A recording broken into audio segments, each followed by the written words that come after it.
जिनके हृदय में सच्चिदानंद भगवान का आश्रय नहीं, तो हर चेष्टा उनकी पाखंड हो जाती है। भगवत रसिक जी कह रहे हैं, बिन विवेक वैराग्य भक्ति बिन सत्य नए को मानो, भगवत विमुख कपट चतुराई सो पाखंड जानो। ऐसा पाखंड फल फूल रहा है कि लौकिक बुद्धि रखने वाले बस यही समझते हैं कि यही सार बात है। नहीं, कर लो, कर लो, तुम्हें 50-100 वर्ष मिले, पाखंड कर लो, दंभ कर लो, नाटक कर लो, जो चाहो एकत्रित कर लो। दुनिया का एक कबाड़ है। जब छूटने का समय आएगा तब तुम्हें पता चलेगा। मन पछतई है अवसर बीते। समय था तो प्रायश्चित नहीं किया अपने पाखंड का, दंभ का, पाप का। कल चर्चा हुई थी, दो नहीं रख के यहां से जाना चाहिए, एक ऋण और दूसरा पाप, नहीं तो तुम्हारे को आना पड़ेगा, दुर्गति हो जाएगी। किसी का एक पैसे का, एक वस्तु का उधार ऋण नहीं होना चाहिए जीवन में। और कोई भी पाप अब हमको साथ लेके नहीं जाना। अगर भूल से हो गए हैं तो हम उनका यहां प्रायश्चित करेंगे, अंदर से जलेंगे और संत महात्माओं से पूछेंगे इस पाप का हम क्या दंड स्वीकार करें, कौन सा प्रायश्चित करें। वो जो आदेश करे बिना किसी प्रश्न के, संशय के, उसे स्वीकार कर लो, पाप नष्ट हो जाएगा। पाप और ऋण ये अपने जीवन में नहीं होना चाहिए, पर पाखंड, दंभ ये केवल पाप कराता है। भोले भाले भूले हुए जीव प्राणी वो जानते नहीं हैं कि किसे सत्य अध्यात्म कहते हैं। बस भूल में और भूल बटोरते घूम रहे हैं। कहीं कुछ भी तुम्हें मांगने की जरूरत नहीं, किसी के आगे हाथ पसारने की जरूरत नहीं कि आशीर्वाद दे दीजिए, हमारी प्रार्थना मान लीजिए। यदि आप नाम जापक हैं तो दूसरों को सुख देने की सामर्थ्य रखने वाले हैं। आप भगवान के अंश हैं। आप कोई साधारण नहीं, आप अपने स्वरूप को पहचानिए, ये भटकना छोड़िए। आप परम स्वतंत्र भगवान के अंश हैं, आप परम स्वतंत्र हैं। ये माया आपको जो बांधे हुए है, इसी से मुक्त होने के लिए, इसी भ्रम को मिटाने के लिए हमें मानव देह मिला है। ए मारे घूम रहे, हमें सुख मिल जाएगा, कोई दे देगा आशीर्वाद। अरे आशीर्वाद भगवान ने दे दिया तुम्हें, तुम भगवान के अंश हो, तुम्हें मानव दे दिया, तुम्हें बुद्धि दे दी, विवेक दे दिया। इससे तुम सुखी नहीं हो पा रहे तो किसी के आशीर्वाद से क्या सुखी हो जाओगे। आशीर्वाद भी वही लागू होता है जो सत्कर्मी होता है, जो पाप नाशक अनुष्ठान किए हुए उसी के ऊपर आशीर्वाद जाता है। आप सोचे आप करें पाप, विषय विलासिता, और आपको कोई परमहंस आशीर्वाद दे दे, आपकी सामर्थ्य नहीं कि ऐसे आशीर्वाद देने वाले महापुरुष तक पहुंच पाए। जो पे दुष्ट हृदय सोई होई, मोरे सन्मुख आव की सोई। वो जा ही नहीं सकता। अगर चले गए तो आशीर्वाद मांगने की जरूरत नहीं है, वो बात मिल जाएगी जो तुम्हें दूसरों को आशीर्वाद देने की सामर्थ्य प्रदान कर देगी।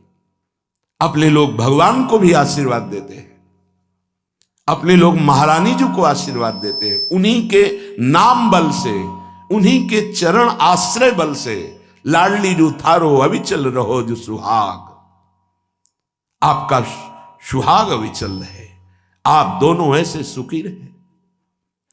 जब हम अपने आराध्य देव श्यामा से हमको आशीर्वाद दे सकते हैं, फिर और कौन बचा। तो किसके बल से? उनके नाम बल से, उनकी आराधना के बल से। क्या आप नाम जप नहीं कर सकते? क्या आप आराधना करके ऐसे समर्थ नहीं बन सकते? समर्थ वही है जिसका हाथ फैलाना मिट जाए, किसी से भी नहीं। आपके पास नाम है, आपके पास मंत्र है, उपासना है, आप समर्थ हैं, पर आप अपनी वस्तु को पहचान ही नहीं रहे। नाम जप में रुचि नहीं, सतमार्ग सत्क्रियाएं ये रुचि नहीं, तो कहीं भी भाग के चले जाओ, दुख ही मिलेगा, अशांति मिलेगी, चिंता मिलेगी, आशीर्वाद नहीं मिलेगा। वो देगा भी तो लगेगा नहीं, क्योंकि हृदय में हमारे अंदर पात्रता नहीं आ रही। पात्रता नाम जब से आती, मान लो प्रार्थना, कुछ समझ में आवे या ना आवे, राधा राधा राधा। श्रीपाद कह रहे हैं न राधा प्रियो नापि वृंदावनम और नैव वृंदान तत्प्रेम भाजाम। प्रेम भाजाम, जो प्रेम पात्र बन चुके हैं, जिनके हृदय में वृंदावन प्रकाशित हो चुका है, प्रिया प्रीतम खेल रहे हैं, ऐसे महापुरुषों का संग नहीं, वृंदावन का आश्रय वास नहीं और प्रिया प्रीतम की उपासना नहीं, तो तुम्हारा जीवन धिक्कार। किस काम का जीवन? ये बच्चे पैदा करना, सोना, खाना, पीना, रहना, जीना, ये तो सुअर कुत्ता भी कर रहे हैं। देव दुर्लभ मनुष्य देह कही गई, बड़े भाग मानुष तन पावा, सुर दुर्लभ सद ग्रंथन गावा, दुर्लभो मानुषो देहो। बड़ी महिमा किस बात की? भगवत प्राप्ति की, जीवन मुक्त होने के लिए, भजन रूपी धन कमाने के लिए। यदि भजन नहीं, ज्ञान नहीं, भक्ति नहीं, वैराग्य नहीं, तो फिर पशु से बढ़कर के तुम नहीं हुए, पशु से नीचे ही हुए। क्योंकि पशु तो अपने कर्मों का भोग कर ऊपर उठ रहे हैं, तुम सबसे ऊपर आकर अब ऐसे कर्म कर रहे हो कि नीची योनियों को जाओगे। श्रीपाद कह रहे हैं कोई भी आराधना किए बिना प्रभु की सुखी नहीं हो सकता, चाहे वो ब्रह्मा के पद में ही क्यों ना हो। सच्ची मानना, अगर सुख का अनुभव होगा तो भगवत आराधना से। ये बैठ जाए दिमाग में, भोगों में सुख नहीं है। अनंत ब्रह्मांडों में जितने भोग हैं सब माया के द्वारा रचित हैं। अगर वो सुखद भोग लग सकता है तो प्रभु को अर्पित करने के बाद, प्रभु से जुड़ने के बाद, प्रभु की दृष्टि पड़ने के बाद, जैसे ऐसे हम पाते हैं तो अन्न है, लेकिन जब प्रभु को अर्पित करते हैं तो प्रसाद हो जाता है, और प्रसाद पाप का नाश करके हृदय में प्रसन्नता प्रकट करता है। प्रसन्नता ही भगवद आनंद की तरफ आगे बढ़ाती है। समझ में नहीं आ रहा, हम बार बार भटक रहे हैं इन्हीं भोग, इन्हीं सुविधाओं को सुख मान। अगर नाम जप नहीं चल रहा तो समेट लो जितनी सुख सुविधाएं। अंतिम समय हमारी बात याद करना, कुछ तुम्हारे हाथ नहीं लगेगा। अब भी देख लो, कोई 20 का है, कोई 50 का, कोई 40 का, 30 का। इतना समय व्यतीत हो गया, क्या है तुम्हारे पास जो यहां से ले चलोगे? और कौन सी अनुभूति है जिसमें तुम तृप्ति का अनुभव कर रहे हो कि मुझे ये मिला, मैं तृप्त हो गया? कुछ नहीं, जीरो पे जीरो हो। वही वासना, वही मांग, वही चिंता, वही शोक, वही भय, वही कामना। देखो ना, अंदर देखो। संतोष, शांति, निर्भयता, निश्चिंतता, निशोकता, परमानंद एक भी है नहीं, वो बिना भगवत आराधना के नहीं। श्रीपाद कह रहे हैं हिरण मम राधा नागर चरण मरणे पिनैव विस्मरतु तनुरपि न विपत् कोटिषु जीवन वृंदावनम क्षणम त्यजतु। ये बहुत सुंदर बात मांग रहे हैं। जब मेरे मरने का समय आवे तो हे राधा नागर अर्थात प्रिया प्रीतम, जीवन आपको समर्पित है, तो अंतिम श्वास में आप चूक मत करना।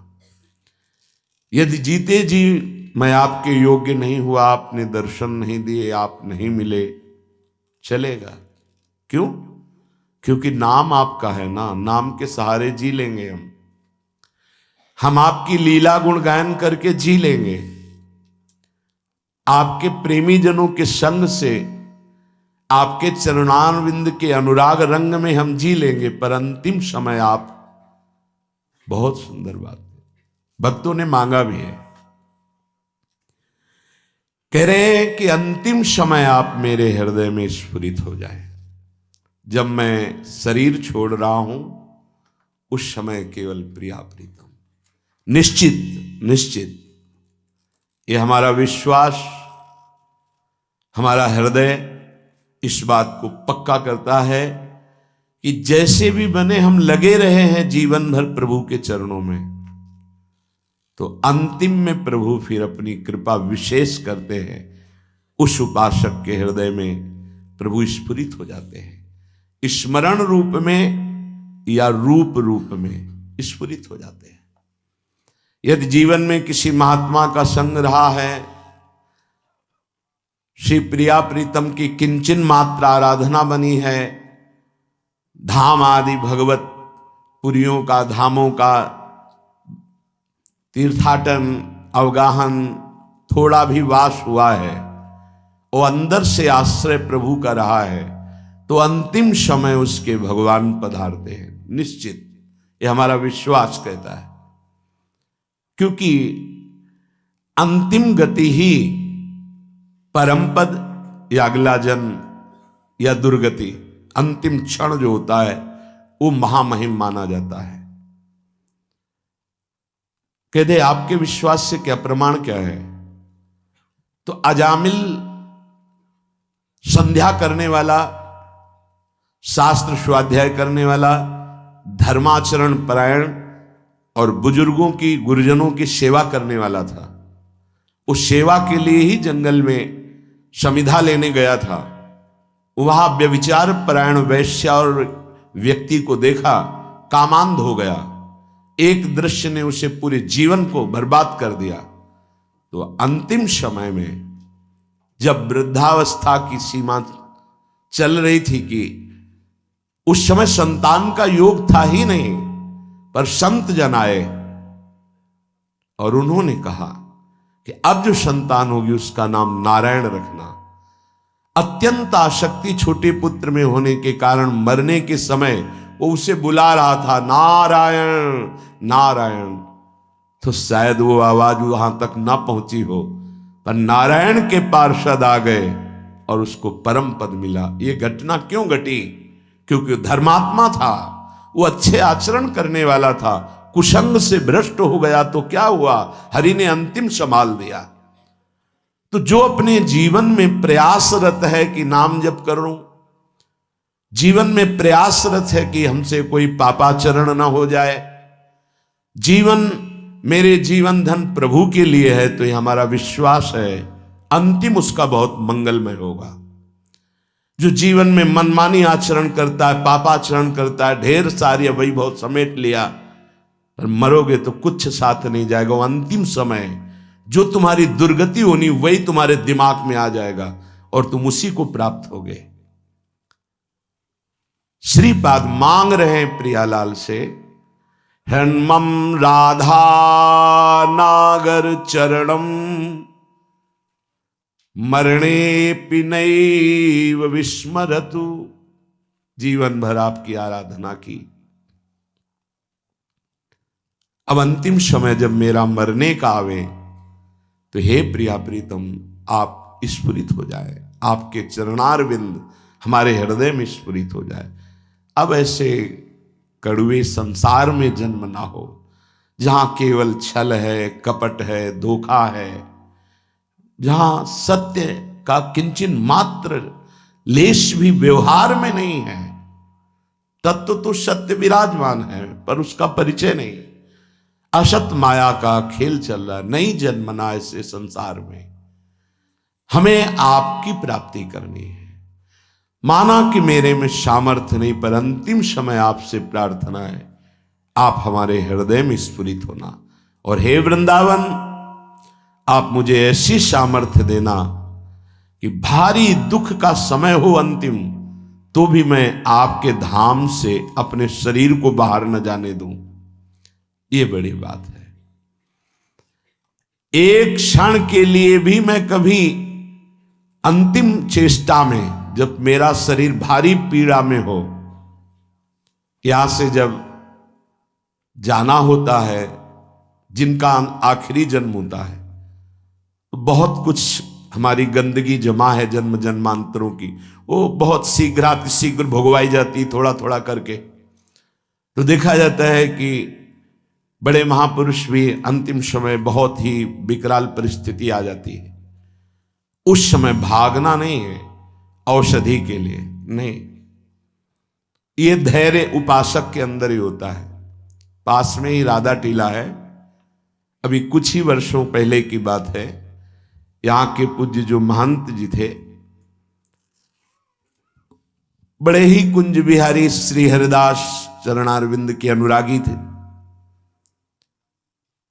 रामकृष्ण मिशन में गए, परेशानियां बढ़ रही थी, उन्होंने जांच की, उन्होंने कहा यहां नहीं, आपको दिल्ली जाना होगा, या हो सकता है आगरे में हो जाए, यहां तो नहीं हो सकता, न मथुरा में न वृंदावन में। कुंज बिहारी श्री हरिदास कौन जाएगा दिल्ली आगरा। हालत खराब होती चली गई। श्री हरिदास कुंज बिहारी श्री हरिदास। सबसे कहा कि स्वामी जी बुला रहे हैं हमें, जल्दी तैयारी करो जल्दी। ये अभी कुछ वर्षों की बात है, ये अपने सामने की बात कह रहे, जल्दी भोग बनाओ, नहीं तो भोग नहीं लगा पाओगे, समय है अभी, राजभोग जल्दी लगाओ। राजभोग लगाया, प्रसाद लाओ, प्रसाद, बैठो सब सामने। कुंज बिहारी श्री हरिदास, श्यामा प्यारी कुंज बिहारी श्री हरिदास दुलारी। कीर्तन शुरू हुआ, कोई समझ नहीं पा रहा क्या कह रहे, बस खून की उल्टी हुई, बोले स्वामी जी बुला रहे, चले गए। ये है जीवन भर की आराधना का स्वरूप। अंतिम लीला बड़ी विचित्र होती, उस समय आराध्य देव ही संभालते हैं। पूज्य श्री उड़िया बाबा बैठे हुए हैं, इधर प्रभुदत्त ब्रह्मचारी जी की कथा नीचे बैठ करके एक संत सुना रहे हैं, हजारों की संख्या में सभा भरी। बाबा ने कहा आज यहां स्मशान होगा। अचानक कौन समझ पावे महापुरुषों की, आज यहां स्मशान होगा। आज हम पहले 2 श्लोकों की व्याख्या करते हैं। जिसका जन्म होता है उसकी मृत्यु निश्चित होती है। आत्मस्वरूप जन्मा है, उसकी कभी मृत्यु नहीं होती। धैर्यवान कभी मृत्यु से विचलित नहीं। कोई समझ ही नहीं पा रहा कि बाबा आज बेप्रसंग की चर्चा कैसे कर रहे हैं। अच्छा तो सब सुनो, जो चर्चा हो रही सुनो। प्रभुदत्त ब्रह्मचारी जी की भागवत, ओम शांत बैठ गए। आखिरी ओम बाबा का था। इतने में वही आश्रम में रहने वाला एक कुछ विक्षिप्त टाइप का, क्या भगवान दास कुछ ऐसे ही नाम था, वो आया, कहने लगा लाओ हम चवर डुलाएंगे। तो ऐसे अनाधिकारी पुरुष थोड़ी महापुरुषों की सेवा में लग जाते, नहीं तुम हटो। क्योंकि सुलझा हुआ विवेकवान पुरुष ही महापुरुषों की सेवा में। उसको गुस्सा आया, गया तो चारा काटने वाला गड़ासा कहां से कैसे व्यवस्था की, एक था काल पहले से कंबल में ऐसे छुपा के आया, और इतनी रफ्तार से बाबा की चांद पे ऐसे खुले हुए ऐसे मारा 6-6 इंच गड़ासा, और ऐसे फव्वारा जैसे खून के ऐसे उठते। किसी को समझ में नहीं आया। सामने एक बूढ़ी माई थी, दौड़ के गई, लिपट गई, 5-6 गड़ासे मार चुके थे। अब कोई समझ ही नहीं पाया कि मतलब हो क्या रहा। काल का खेल देखो, वो सब आसपास, मतलब सब ऐसे ही। तत्काल माई ने, बूढ़ी माई ने उसको वश में किया। बूढ़ी माई ने, सब लोग उसको, फिर जो लीला, बाबा को एक इंजेक्शन लगाया गया कि अंतिम समय वो चेतना जागृत। ओम, बस क्या पूरे जीवन तप ज्ञान की मूर्ति, अंतिम लीला कैसे जा रहे हैं। पूरे जीवन मां मां मां पुकारते हुए रामकृष्ण पर, अंतिम गले में कैंसर, विविध प्रकार की पीड़ाएं। ऐसी महाभाव दशा में पूज्य भाई जी अंतिम समय में, जिनका आखिरी जन्म होता है, बड़ा तो उसीलिए ये ब्रह्मबोध संपन्न महापुरुष हैं, जीवन मुक्त महापुरुष हैं, प्रेमी महापुरुष हैं।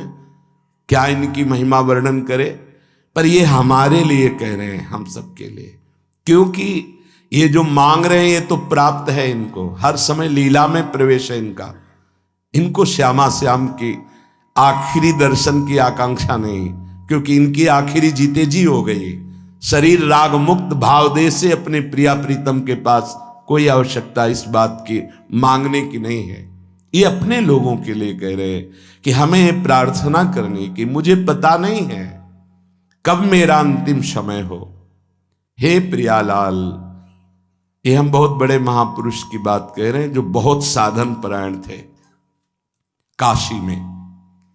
मुझे बहुत आश्चर्य हुआ, ऐसे सब संत महात्मा घेरे हुए हैं, मध्य में वो लेटे हुए हैं।